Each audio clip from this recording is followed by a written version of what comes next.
go. Okay, The Little Prince. We are up to chapter 22. Let's go. Hello, said the little prince. Hello, said the signalman. So what do you do? Said the little prince. I sort the passengers into bundles of 1,000, said the signalman. Sometimes I send the trains carrying them to the right and sometimes to the left. And a lit-up express train rumbling like thunder made the signal box tremble. They're in a hurry, said the little prince. What for? The people in the train themselves don't know, said the signalman, and the second lit-up express train rumbled past in the opposite direction. Are they coming back already? Asked the little prince. They're not the same people, said the signalman. It's an exchange. Weren't they happy where they were? People are never happy where they are, said the signalman. And a third lit-up express train thundered past. Are they chasing the first passengers? Asked the little prince. They're not chasing anything at all, said the signalman. They're sleeping in there, or they're yawning. Only the children press their noses against the windows. Only children know what they're doing, said the little prince. They'll play with a rag doll for hours, and that makes her very important to them. So if she's taken away from them, they cry. They're lucky, said the signalman. Chapter 23. Hello, said the little prince. Hello, said the merchant. He sold clever pills that can quench thirst. You take one a week and you no longer feel the need to drink. Why do you sell these pills? Said the little prince.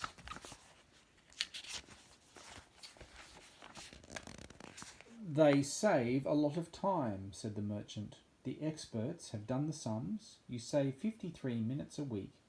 And what do you do with those 53 minutes? You do whatever you like. Well, said the little prince, if I had 53 minutes to spare, I'd walk very slowly towards a drinking fountain. I had been marooned in the desert for a week, and the little prince had told me the story of the merchant as I drained the last drop of my water supply. Look here, I said to the little prince, your stories are all very well, but I still haven't repaired my plane. I have nothing left to drink, and I'd very much like to walk slowly towards a drinking fountain too. My friend the fox, he began. My little man, I don't want to hear any more about your fox. Why not? Because we're going to die of thirst. He could not follow my reasoning. He replied, it's good to have had a friend, even if you're going to die. Me, I'm very happy to have had a fox for a friend.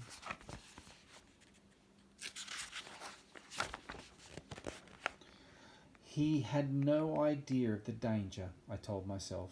He's never either hungry or thirsty. A little sunshine is all he needs.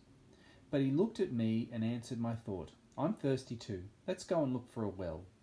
I gave a dismissive wave. It is absurd to go wandering round the vast desert in the hope of chancing upon a well, but we set off anyway.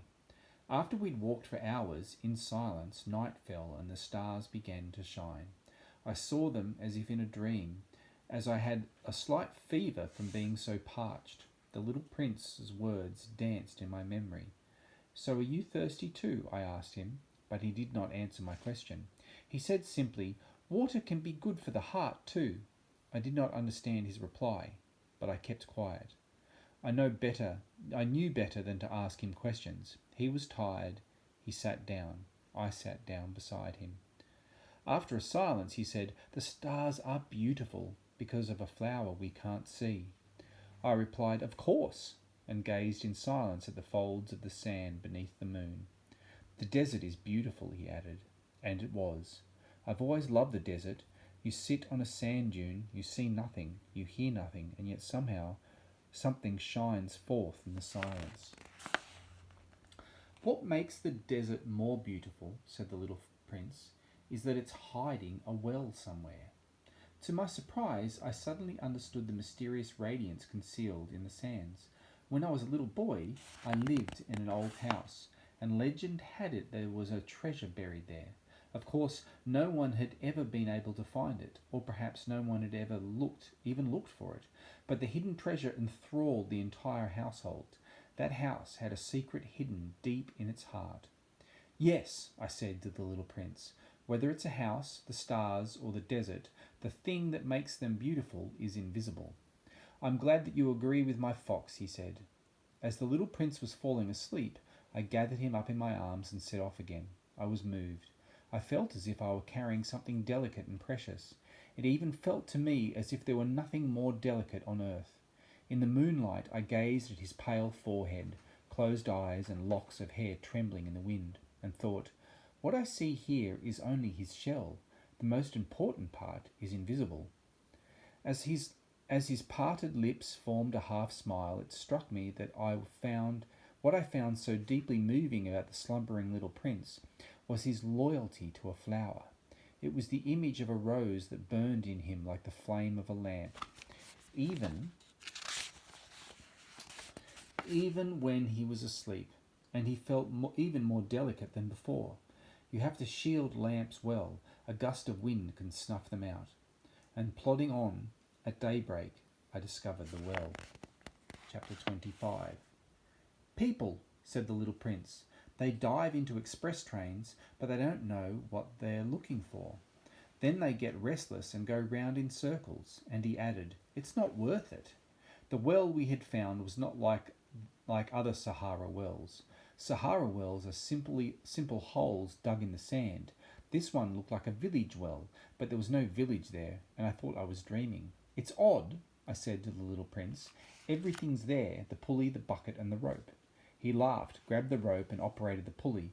It groaned like an old weather vane when the wind rises after being asleep for a long time.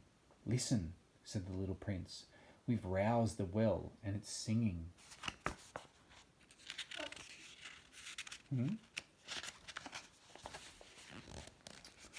I did not want him to get tired. Let me do that, I said. It's too heavy for you. Slowly, I hauled the bucket up to the rim of the well. I balanced it carefully. In my ears, I could still hear the song of the pulley, and in the trembling water, I could see the sun shimmering. I'm thirsty, said the little prince. Let me have a drink. And I understood what he'd been looking for. I raised the bucket to his lips. He drank. His eyes closed. It was the sweetest reward. This water was much more than mere nourishment. It was born from our journey under the stars, from the pulley's song, from my exertions. It was heartwarming, like a gift. When I was a little boy, the Christmas tree lights and the music of the midnight mass and the warmth of the smiles were all part of the excitement of receiving a Christmas present. The people on your planet grow 5,000 roses in one garden, said the little prince, but they don't find what they are looking for there. They don't find it, I replied. And yet what they're looking for could be found in a single rose or in a little water. Exactly, I answered. And the little prince added, but eyes are blind. You have to seek with the heart. I had drunk. I was breathing easily. The sand at daybreak is the colour of honey. The honey colour too made me happy. So why did I feel heavy-hearted? You have to keep your promise, whispered the little prince, who had sat down beside me once more. What promise? You know, a muzzle for my little lamb. I am responsible for that flower. I took my rough drawings out of my pocket. The little prince flicked through them and said, laughing, your baobabs look like cabbages. Oh, and I was so proud of my baobabs. Your fox, his ears, they're a bit like horns, and they're too long, and he laughed again. You're being unfair, little man. I only knew how to draw an elephant inside a boa constrictor. Oh, it'll be all right, he said. Children understand. So I sketched a muzzle, and I had a sense of foreboding as I gave it to him. You already have plans that I don't know about. But he did not reply. He said, you know, my fall to earth, tomorrow's the anniversary. Then, after a silence, he added, I landed very close to this spot. And he reddened. And again, without understanding why, I felt a strange sorrow. But there was one question that occurred to me. So it's no coincidence that the morning I met you a week ago, you were wandering around all alone, miles and miles from anywhere. You were going back to the place where you had landed. The little prince turned red again. And, I added hesitantly, because perhaps of it being the anniversary, the little prince went red again. He never answered questions, but when people go red, that means yes, doesn't it? Oh, I said, I'm afraid, but he replied, you have work to do now. You must go back to your machine. I'll wait here for you. Come back tomorrow night. But I was not reassured. I remembered the fox. Once you have allowed yourself to be tamed, you run the risk of feeling sadness. Chapter 26. Next to the well, there was a crumbling ancient stone wall. The next morning, when I came back from my work, I spotted my little prince from a distance, perched up on the wall, his legs swinging, and I could hear him talking. Don't you remember, he was saying, it's not here exactly. Someone, no doubt, replied, because I had heard the little prince argue. Yes, it was. It's the right day, but it's not the right place. I continued walking towards the wall. I could still neither hear nor see anybody, but again the little prince was speaking. Of course, you'll see where my footprints begin in the sand. All you need to do is wait. I'll be there tonight. I was 20 metres from the wall, and I still could not see anything. The little prince said again, after a silence, Is your venom potent? You're sure that you won't make me suffer for long? I came to a halt, my heart full of dread, but still I did not understand. Now go away, he said. I want to get down. Then I glanced down to the foot of the wall and gave a start. There, rearing towards the little prince, was one of those yellow snakes that kill you in 30 seconds. Fumbling in my pocket for my pistol, I raced over, but at the noise I made, the snake gently slithered away, like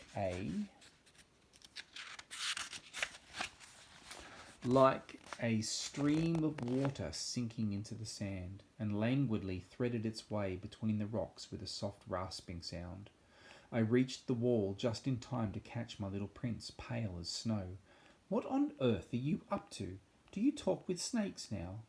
I unwound the golden scarf he always wore.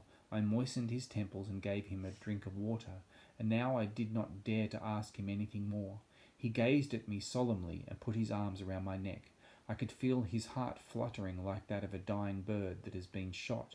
He said to me, I'm glad you found what you needed for your machine. You'll be able to go home now. How do you know? That was exactly what I had come to tell him, that against all the odds I had managed to repair my plane. He did not answer my question, but added, Me too. Today I'm going home. Then wistfully, it's much farther, it's much harder. I was aware that something extraordinary was happening. I hugged him like a little child, but yet he seemed to be sliding vertically into an abyss, and there was nothing I could do to hold him back. His expression was solemn, his gaze vacant. I've got your lamb, and I've got the crate for the lamb, and I've got the muzzle, and he smiled sadly. I waited a long time. I could feel him gradually growing warmer. Little man, you were afraid. He had been afraid, of course, but he laughed softly. I'll be a lot more afraid tonight. Once again I shivered with a sense of the inevitable, and I realized that I could not bear the idea of never hearing that laugh again. To me it was like a tinkling spring in the desert. Little man, I want to hear you laugh again. But he said, Tonight it will be 1 year. My star will be just above the spot where I fell last year. Little man, tell me this business with a snake and a star is just a bad dream. But he did not reply. He simply said, The things that matter are invisible. Yes, they are. It's like with the flower. If you love a flower who happens to be on a star, you love to watch the sky at night. All the stars have flowers. Yes, they do. It's like with the water. The water you gave me to drink was like music because of the pulley and the rope. You remember? It was good. Yes, it was. You'll watch the stars tonight. My planet's too small for me to point it out to you. It's better that way. My star will be just another star in the sky. That way you'll love watching all the stars. They will all be your friends. Besides, I'm going to give you a present. He laughed again. Oh, little man, I love hearing you laugh. And that's exactly what my present will be. It will be like it was with the water. What do you mean? People have stars, but they're not all the same. For those who travel, the stars are guides. For others, they are nothing but little lights. For others, who are scientists, they are problems. But for businessmen, they were gold. Those stars are all silent, but you will have stars that are completely different. What do you mean? When you look at the sky at night, because I'll be living on one of them, because I'll be laughing on one of them, to you it will sound as if all the stars are laughing. You will have stars that can laugh. And he laughed again.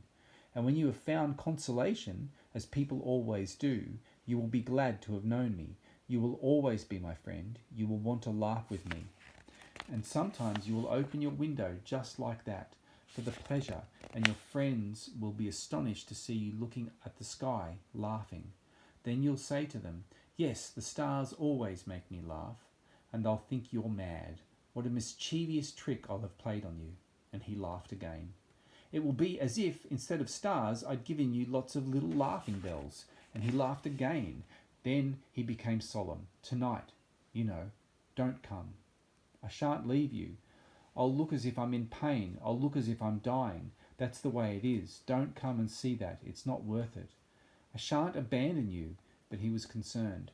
I'm saying that. It's also because of the snake. It mustn't bite you. Snakes are evil. They can bite for fun of it.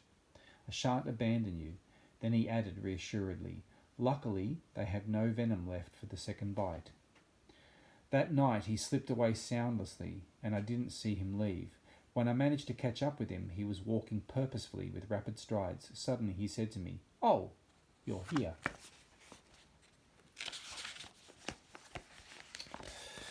And he took my hand, but he was still fretting. "You shouldn't have come. You will be upset. I'll look as if I'm dead, but I won't be." I said nothing. "It's too far, you understand. I can't carry this body. It's too heavy." I said nothing. "But it will be like an old skin that has been shed. Old skins aren't sad." I said nothing. He became a little dispirited, but he made one more effort. "It'll be nice, I'll watch the stars too. All the stars will be wells with a rusty pulley, and the stars will pour me water to drink." I said nothing. "It'll be so wonderful. You'll have 500 million bells, and I'll have 500 million wells." And he fell silent too, because he was crying. "We're here. Let me take a step on my own." And he sat down because he was afraid. Then he said, "My flower, I'm responsible for her. And she's so fragile, she's so innocent, and she only has 4 tiny thorns for protection." And I sat down because my legs would no longer hold me up. He said, "There, that's all." He hesitated a little longer, then he stood up again. He took a step forward, but I was rooted to the spot.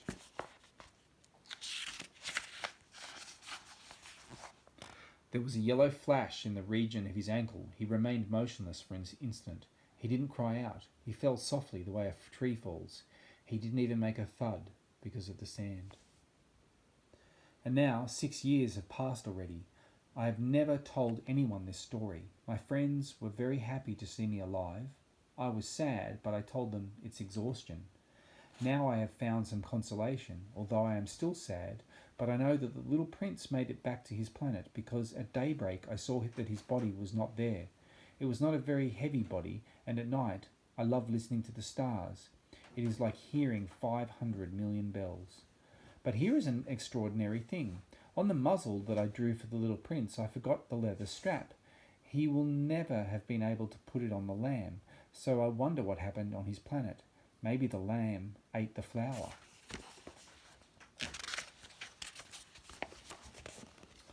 Sometimes I think, surely not.